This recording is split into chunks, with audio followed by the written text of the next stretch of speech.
A very important piece of equipment in the warehouse and material handling areas is the electric pallet jack. It's an economical and versatile unit designed to move stacks of materials from one place to another safely and without injury or product damage. Because it's easy to use and provides such durable service, it's natural to take them for granted. But there are basic safety rules and operating procedures required when using this type of equipment. Maintenance of the equipment is equally important. This short program provides some basic safety tips and maintenance procedures, but we can't list all the rules and operating procedures. Be sure to follow your organization's policies and procedures when using or operating this type of equipment. Each electric pallet jack manufacturer has different operating procedures and safety rules, so be sure to read and understand the rules for each type of equipment used. Let's begin with a basic understanding of the electric pallet jack. Keep in mind each manufacturer's vehicle may be slightly different than the ones we use in our demonstration, but the basic principles apply to most equipment.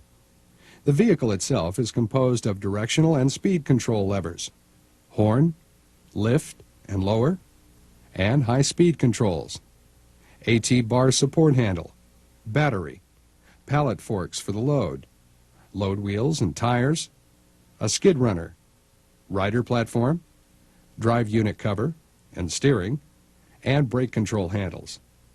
You'll become familiar with all the controls and levers through on-the-job training by your supervisor and as you gain experience with this equipment. It's important to know and understand the operating rules, maintenance procedures, and all the safety rules used with this type of equipment. Take a look at the data plate on your specific vehicle. It will provide some specific data about the vehicle, such as serial number, make, model, but more importantly, it will provide the maximum safe load capacity of the vehicle. Never exceed the safe lifting capacity of the vehicle at any time. Let's briefly look at some basic operating rules for this type of equipment. Number 1, know your equipment. Do not operate the equipment until you have been trained and authorized by your company. Read all warnings and instructions in the operator's manual, the information on the vehicle's data plate, and other areas. If your vehicle is found to be in need of repair, defective, or in any way unsafe to operate, the vehicle should be taken out of services until it has been restored to safe operating condition. Number 2, no riders. Passengers are not allowed to ride on this type of equipment. Be sure you never permit anyone to stand in the area where the load is being positioned or deposited, as foot injuries can easily occur. Number 3, make sure your loads are stable and are not stacked too high. Loose or unstable loads can fall and cause serious injury. Use special care when handling long, high or wide loads to avoid losing the load, striking bystanders, or tipping the vehicle. Carry the load flush against the load stop. Number 4, center your load. Before lifting, be sure loads are centered and forks are completely under the load. Of course, never overload the vehicle. Do not hit a bump or anything with the ends of your forks, as this can damage the vehicle. Never lift a load with only one fork engaged. Number 5, keep the load low to the floor. Travel with the load or lifting mechanism low to keep the center of gravity low, but make sure the load is lifted high enough to ensure adequate floor clearance.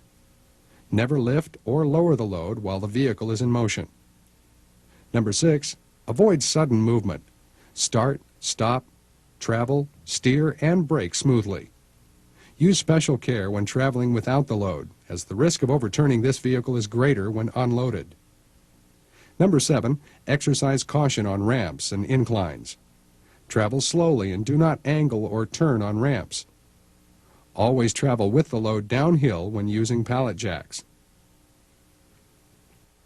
Be extremely cautious when operating the vehicle near the edge of a loading dock or ramp. Number 8, secure bridge plates. Drive carefully and slowly across dock boards and bridge plates. Never exceed these dock boards or bridge plates' rated capacity and make sure they are secured before driving on these plates.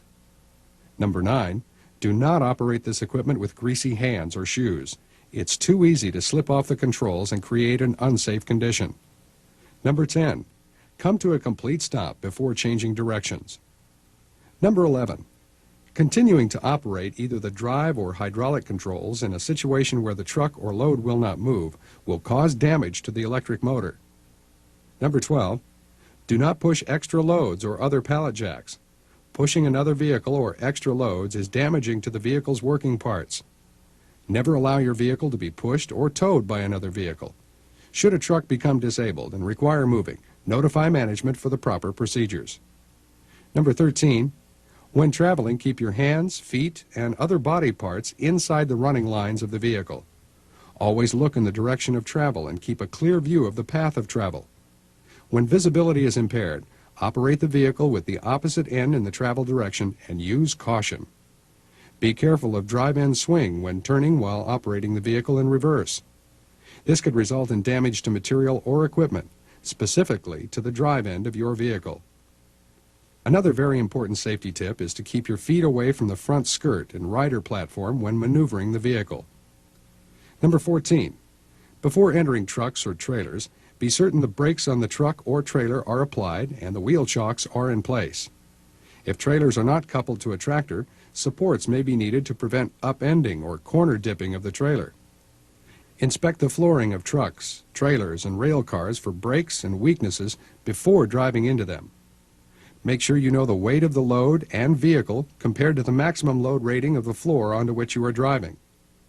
Number 15. When approaching cross aisles, slow down, sound your horn, and if vision is obstructed, keep to the right side. Operate the truck under all conditions at a speed that will permit it to be brought to a stop in a safe manner. Of course, yield the right-of-way to all pedestrians. Number 16. When parking your vehicle for an extended period of time, be sure the lifting mechanism is lowered, controls are placed in neutral, and the brake is applied. Shut off the power and disconnect the battery connection.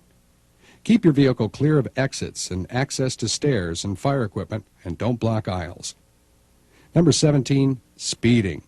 Electric pallet jacks don't have speedometers. Generally, the rule of thumb is to go slow. If you're going fast and have to make a sudden stop, you can be thrown off the vehicle.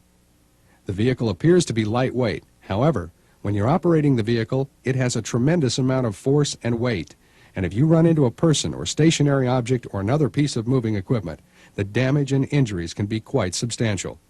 Don't speed. Go slow and be prepared to stop. On some electric pallet jacks, they have several safety features you should look for and become familiar with for safety. A reversing switch may be located on the T-bar. This reversing switch is provided to protect the operator from being pinned between the truck and an immovable object. When pushed, this button will reverse the direction of the truck away from the operator whenever the steering arm is in the operating position. Many models have an automatic brake designed to stop the vehicle when the handle is moved to a completely vertical position or a completely horizontal position. If you're operating a walk-only type vehicle, then no one should ever ride on this type of vehicle. They have special features and are not designed for riders or passengers. Each manufactured vehicle has special features and requirements, and these basic safety tips may or may not apply to your equipment. Use the manufacturer's safety recommendations, operating instructions, and other information as the basis for operating your vehicle safely. Follow your company's operating rules and instructions. Right now, let's discuss briefly how to inspect your equipment before you use it. We won't discuss anything about batteries, as this is covered in another training program. However, there are some basic maintenance checks that operators should conduct before operating any electric pallet jack equipment. Before each shift, every 8 hours, it is the operator's responsibility to carry out the following checks and inspections before beginning operation. Do not operate the vehicle if it is in need of repair. If it's in an unsafe condition, remove the key and report the condition to the proper authority. If the truck becomes unsafe in any way while you're operating it, stop operating the equipment and report the unsafe condition to your supervisor. Okay, let's quickly check the vehicle. Make sure the load backrest extension and any other safety devices are properly attached and in good working condition. Make sure capacity, safety, and warning plates and decals are installed and visible. Inspect the vehicle for damage that may have occurred during the previous shift. Inspect the vehicle before and after your shift for any signs of external leaking, such as the battery or hydraulic system. Operate the service parking brakes, all hydraulic controls, accelerator switch, forward and reverse directional switch, and steering. Make sure they operate freely and return to their proper positions. Inspect the condition of the tires. Inspect the forks for cracks or broken parts. Test the horn, lights, and all other accessories. Make sure they are properly mounted and in good working order. Operate the vehicle and make sure all gauges and meters are functioning properly. In other words, inspect all areas of the vehicle, all accessories, and verify that there are no leaks, damage, or defects. That's your job and responsibility. This equipment will serve you safely and efficiently. However, it's important that you maintain the equipment in a safe and serviceable condition at all times. Manual pallet jacks require the same care, handling, and operating as do electric pallet jacks. Inspect the equipment before you use it and make sure all the safety and operating features are working properly. Never, under any circumstances, should you use the pallet jack as a scooter or in any way ride on this equipment. Do not carry passengers on the equipment. When going up or down ramps, the operator must remain upgrade. This means the load will be carried downgrade with the operator upgrade. The reason for this is quite simple. If the load or the pallet jack becomes a runaway from the weight or the angle of the ramp, the operator will be protected by being upgrade. The rule is different for forklifts, as safety rules require the load to be upgrade. The most important consideration in using any type of equipment is to use your good judgment and don't take chances. The time you try to save by speeding, taking shortcuts, or not following the rules isn't worth it. One accident will wipe out any benefit you get by taking chances, so don't take chances. It's that simple. Thank you.